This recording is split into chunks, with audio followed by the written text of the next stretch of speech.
hemos visto hasta ahora, el Estado francés, Francia y España, tenemos la misma situación con el catalán y el euskera, que lo vamos a ver ahora, que es el tema principal. Vamos a empezar con el origen.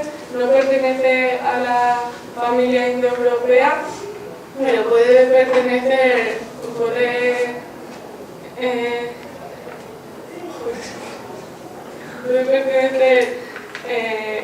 puede tener similitudes con el georgiano. Ha recibido influencias principalmente con el latín, con el castellano, francés, pero también con el árabe y celta.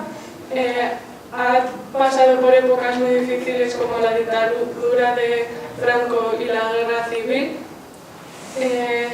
Los niños tuvieron que estudiar una lengua que desconocían, porque si no les castigaban.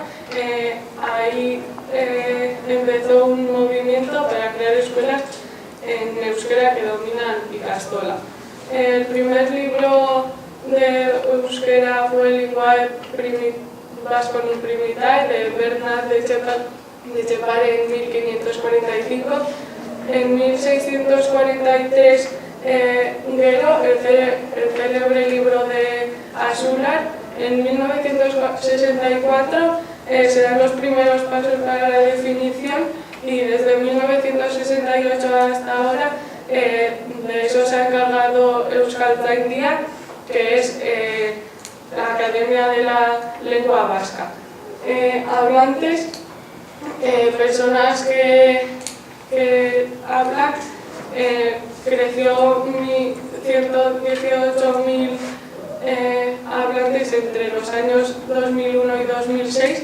En 2006 llegó a tener 450.000 hablantes, y 6 de cada 10 vascos tienen algún conocimiento con el euskera. El euskera tiene diferentes dialectos que están divididos por zonas. Por ejemplo, el de Álava, el de Baja Navarra, el guipuzcoano, el vizcaíno y el navarro. El de Vizcaya se llama dialecto occidental, el guipuzcoano dialecto central, el de Navarra dialecto navarro, el de Baja Navarra el subetino, y el apurdi también hay. El euskera también tiene unas características, que la G no se pronuncia como la G de gelatina, sino la G de galleta. Y también tiene, como por ejemplo, dos T's, o sea, que se pronuncia che, las dos T's, TS, TX y TZ.